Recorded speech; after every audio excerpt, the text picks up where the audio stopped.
Joe Rogan appears to be having a little bit of an identity crisis.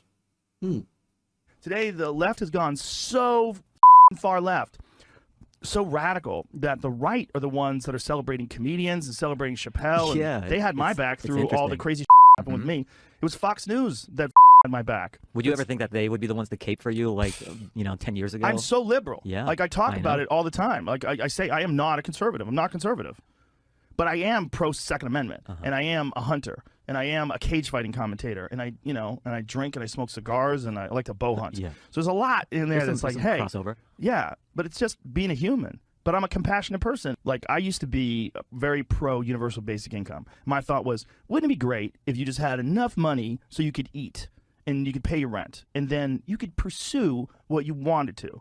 But the reality of human nature came fully into focus when I realized that when some people got all that money from the government, the COVID money, and then they got unemployment, they didn't want to work. I have a friend who has a restaurant. He could not get people to come back to work. You see a lot of people that own businesses that have a hard time finding people work for them. So there's pros to that, right? The pros are people. It's a marketplace that favors the worker, so workers can ask for more money. So you're seeing a lot of places like bars and restaurants and stuff that have to pay more money per hour, which I guess is good as long as the restaurant can stay open. All right, so I'm not a conservative. I'm a liberal. I'm very liberal. I don't know why Fox News is defending me. I'm very compassionate. Now let me explain how people are very, very lazy and don't actually want to work. Wait, hold on. Aren't you the guy who used to tell people not to work? Weird. So, okay. Now, first off, he talks about, like, yes, I'm a liberal, but I'm also very pro Second Amendment. Okay, but here's the thing, right?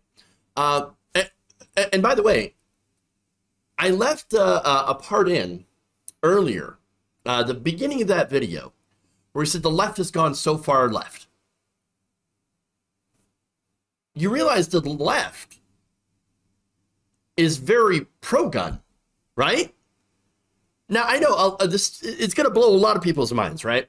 And when I talk about left, see, Joe Rogan gets this wrong. He thinks the blue check liberals on Twitter are the left. They're not representative of the left.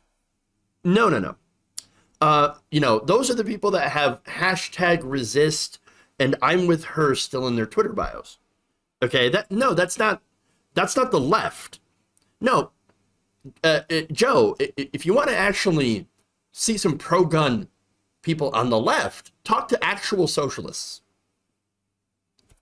You're going to find out that many of them are pro-Second Amendment. And some of the figures on the left, on the socialist left, are very, very pro-gun. For example, Karl Marx. I got some quotes here. Karl Marx back in 1850 said that under no pretext should arms and ammunition be surrendered.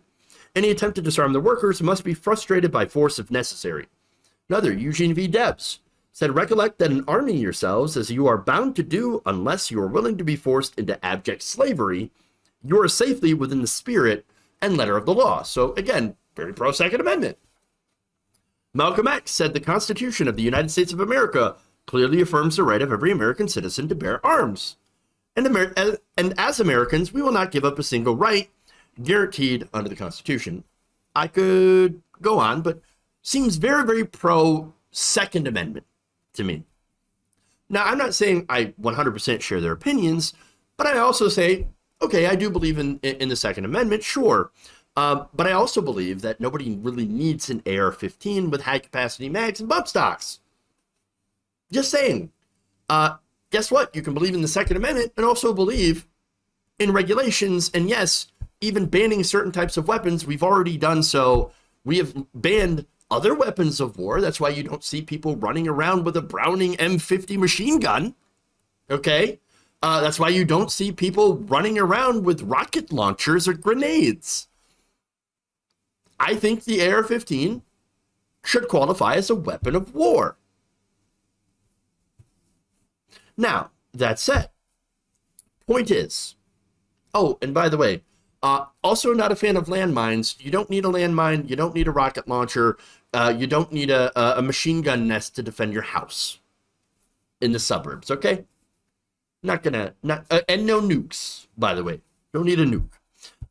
Now, again, plenty of leftists, and yes, liberals also do things like hunting, fishing. They like sports, MMA, all that stuff. So you're consigning these activities and these interests as a conservative thing. That's not true.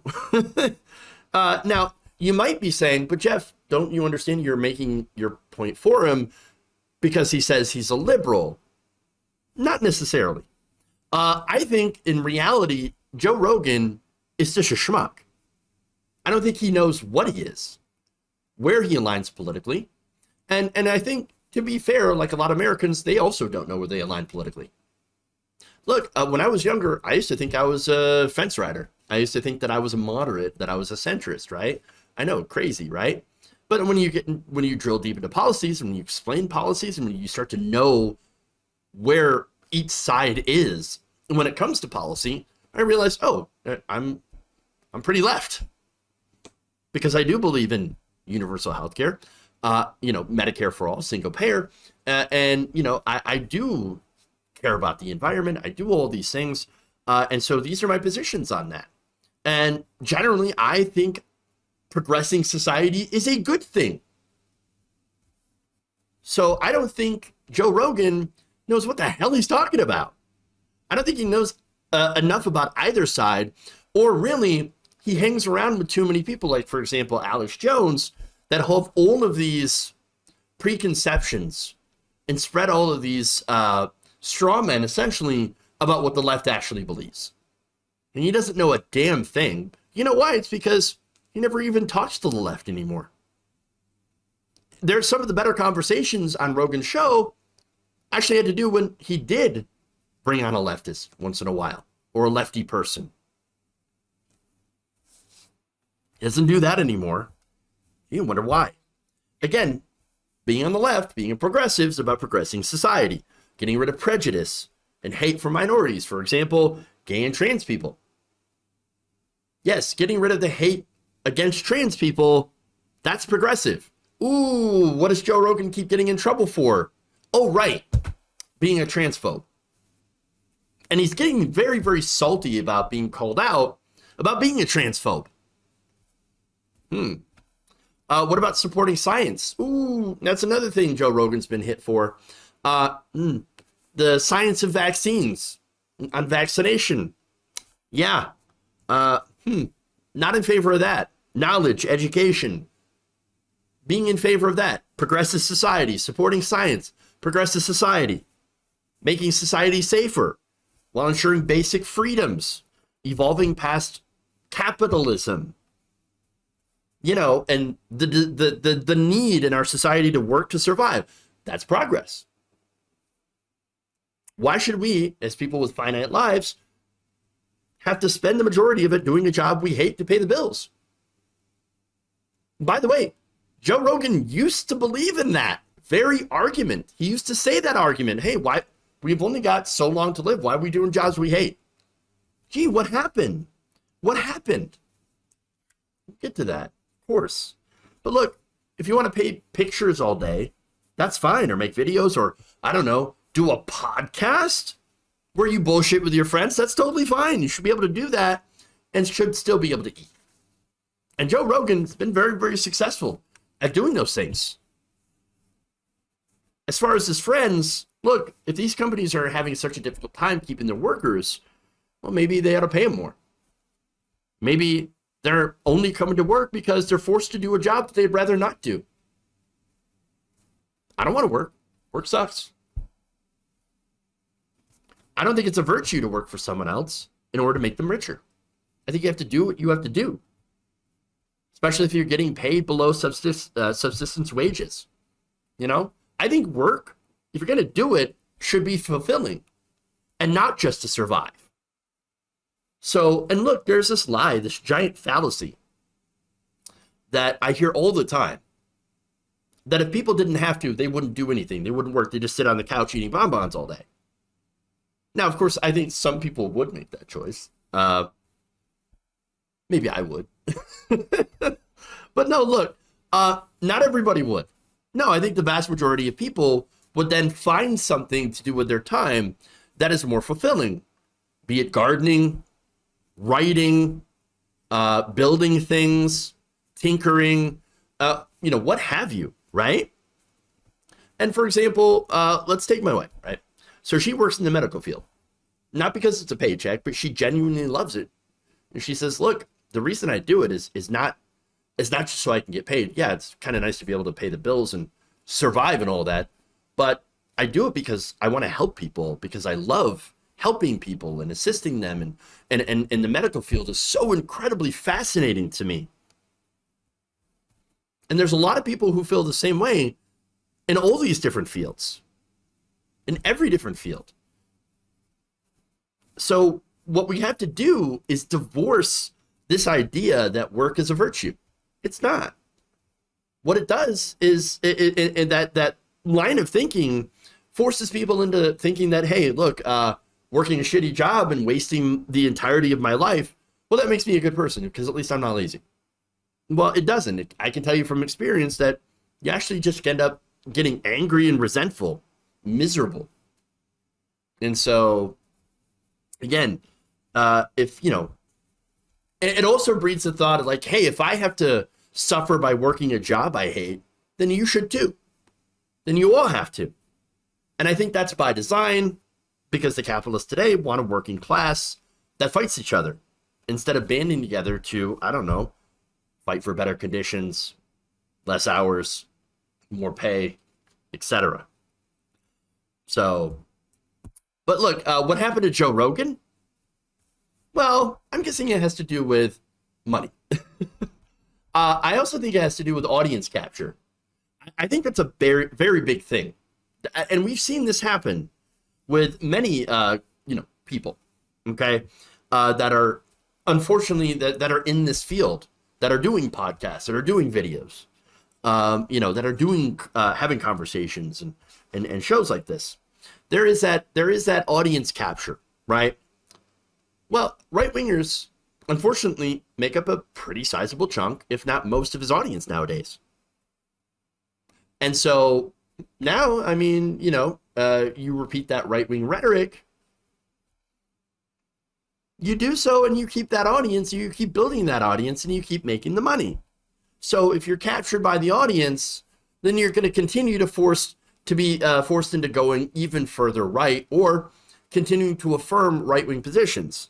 Now, what's interesting about this is, again, I don't really want to classify Joe Rogan as either liberal or conservative, right? He says he's liberal, and here's the thing that conservatives, the right wing, likes to do. They like to take people who claim to be liberal, right, and say, look at this liberal speaking out against the left. Look at how extreme the left has become. When in reality, I've shown you the graphs where you had the right wing that has gone way to the right, whereas the Democratic Party barely going a little bit to the left. So, but they love to trot those people out. Say, look at how extreme they are. And you have Dave Rubin and Tim Pool that are two big examples of that. Oh no, we're so liberal, even though we agree with pretty much everything the right wing says. No, in reality, those people were never on the left. They're never really liberals. They were never leftists at all. What they did is they saw an opportunity for easy money. It's the same thing with Candace Owens. I'm pretty sure Tommy Loren also fits into that. And so the right wing loves these so-called liberals, and they make it very, very inviting for them. Because here's the thing about the left, right? We do love to criticize our own. And I don't think that's a bad thing. I think it's part of holding people accountable. Now, sometimes that can go a little overboard because, look, I believe that there is the power of redemption, and nobody really, not a lot of people, I think, arrive at the left 100% pure. Sometimes you go through a transition from being conservative to having your eyes opened and then adopting leftist positions. And that takes time. And so I can understand, like, some of that criticism being a little unfair if you're still trying to get to that better place. But if you have an open mind and you're willing to learn, you're willing to own up to past mistakes, I think that's totally fine. I think that you should be welcomed, right? But again, there are some people who are a little harsh to those people, right? And create not quite an inviting atmosphere. But understand that on the left here, that's at least, I think, mostly done in good faith. On the right wing, not good faith at all. On the right wing, they see this and they see people that get criticized and go, there's somebody we can bring over to our side. And then we're going to offer them lots of money. We're going to defend them against good faith criticism for the most part. Or, hey, if you're being a transphobic douchebag, then yeah, we're going to defend you. Because on the right, we also hate trans people. So they do that. And again, notice how Fox News defended him against charges of him spreading COVID misinformation, which he absolutely did. And then, of course, on transphobia. When it comes to, for example, Dave Chappelle, who also has been constantly talking about trans people, and attacking that community, punching down, and being criticized by the left for doing so. Now, that's why all these conservatives are now backing these people, because it really breeds some space, creates this space where they can bring over these very popular influencers over to the right wing, and allows them to say, look at how crazy the left has become, actually defending trans people, and calling them out for being transphobic.